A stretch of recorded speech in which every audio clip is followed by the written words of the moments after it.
ശബരിമല നെയ്യ് ക്രമക്കേടിൽ തിരുവിതാംകൂർ ദേവസ്വം ബോർഡിന് ദേവസ്വം വിജിലൻസ് അന്തിമ അന്വേഷണ റിപ്പോർട്ട് സമർപ്പിച്ചു. മിൽമയിൽ നിന്നും വാങ്ങിയ നെയ്യ് ശബരിമലയിൽ എത്തിക്കുന്നതിന് മുൻപ് മാറ്റി എന്നതാണ് നിഗമനം. ദേവസ്വം വിജിലൻസിന്റെ കണ്ടെത്തലുകളെക്കുറിച്ച് സർക്കാർ നിയോഗിച്ച വിജിലൻസിന്റെ പ്രത്യേക സംഘം അന്വേഷണം നടത്തും.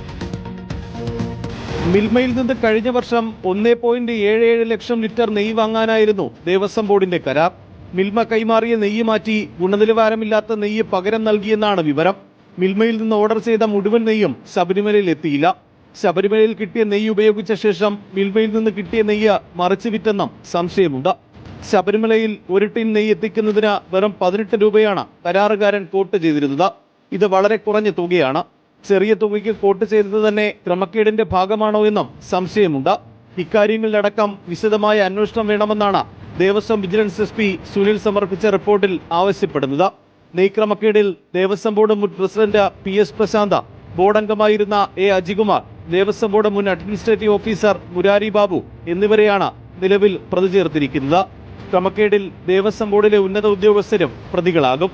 ഉദ്യോഗസ്ഥരെ വിജിലൻസിന്റെ പ്രത്യേക സംഘം വൈകാതെ ചോദ്യം ചെയ്യും. ശബരിമലയിലേക്ക് നെയ്യ് കൊണ്ടുവരുന്നതിന് ആദ്യം ടെൻഡർ വിളിച്ചിരുന്നു. പിന്നീട് ടെൻഡർ ഒഴിവാക്കി മിൽമയ്ക്ക് കരാർ നൽകുകയായിരുന്നു. കരാറിലൂടെ ദേവസ്വം ബോർഡിന് 2.27 കോടി രൂപയുടെ നഷ്ടമുണ്ടായെന്നാണ് ദേവസ്വം വിജിലൻസിന്റെ കണ്ടെത്തൽ. റിപ്പോർട്ടർ, തിരുവനന്തപുരം.